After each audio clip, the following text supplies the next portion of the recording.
Twitter's ethical standards are being questioned this morning. That's because an account believed to belong to a Taliban spokesperson is still up and running, but others, like former President Trump, have been permanently banned.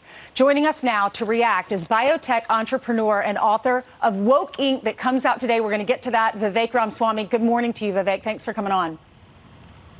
Good morning, Ainsley. Good to see you. Good to see you, too. We wanted to get your reaction. You know, President Trump is permanently banned. A lot of conservatives have been censored, yet the Taliban is allowed to tweet. Yeah, look, the hypocrisy is staggering. And these companies are the most powerful companies, I believe, in human history.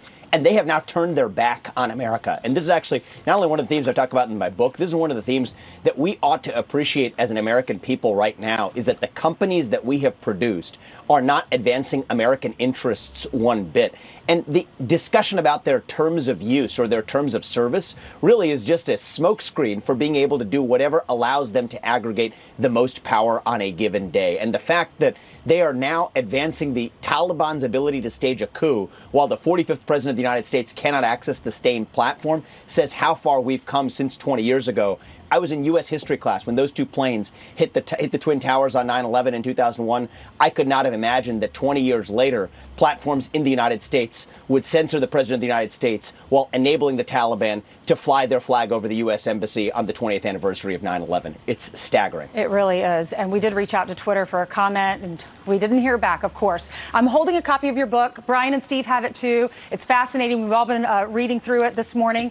There's Steve's right there. Brian's over there in front of his computer. And we're fascinated to read this book. Thanks for sending us all copies this morning. But your parents immigrated from India. You were the valedictorian at your small school in Ohio. You went to Harvard. You went to Yale Law School. You founded a multi-billion-dollar enterprise, or several of them. You led a biotech company. You became a hedge fund partner in your 20s. But other than that. Right. You've accomplished a lot. You're showing us what stakeholder capitalism really looks like. Why are you pulling back the curtain? Why is it important for us to know what's really happening?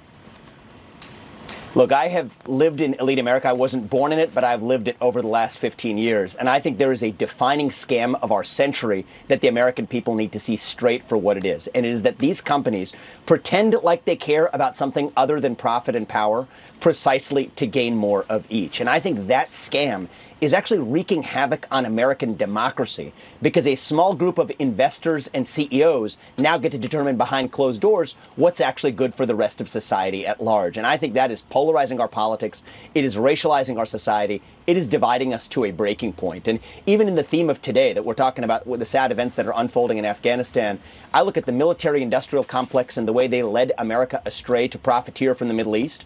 Well, I see a new marriage of big government and big business, what I call the woke industrial complex, that is doing the same thing to profiteer off our culture war here in the United States today. And the first step is to shine some sunlight on the problem. That's what I'm doing in the book. And you also have a show on Fox Nation, and it's called Woke Inc. as well. Let's look at a clip. Yeah. And I think there's now, as I said before, a Chinese word for wokeness, baitsuo.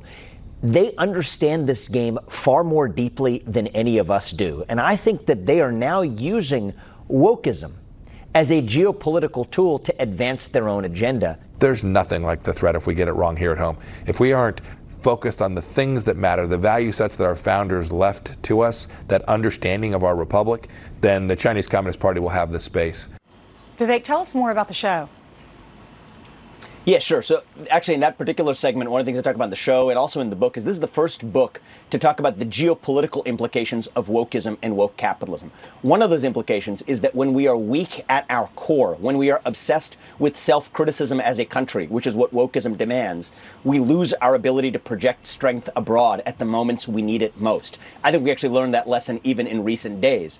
But where I think we're going to learn it even more painfully is in China, where they have turned our own corporations into Trojan horses back against us, where companies like Disney and the NBA and Goldman Sachs and BlackRock don't say a peep about true injustices in China, but they constantly criticize here in the United States at home, which erodes our moral standing on the global stage. And I fear that the day that China invades Taiwan, we're going to see the same thing that we see from these companies. They're going to sit down and cheer while they continue to criticize the United States. So that's one of the things I lay out for the first time in the book, and I talk about in the special as well. Well, I'm sure you're going to be able to add New York Times bestseller list to your lengthy resume. Here's the book. Everyone pick it up. Thank you so much, Vivek, for coming on. It's called Woke Inc. Thank you for having me. You're welcome. The second hour of Fox and Friends starts right now.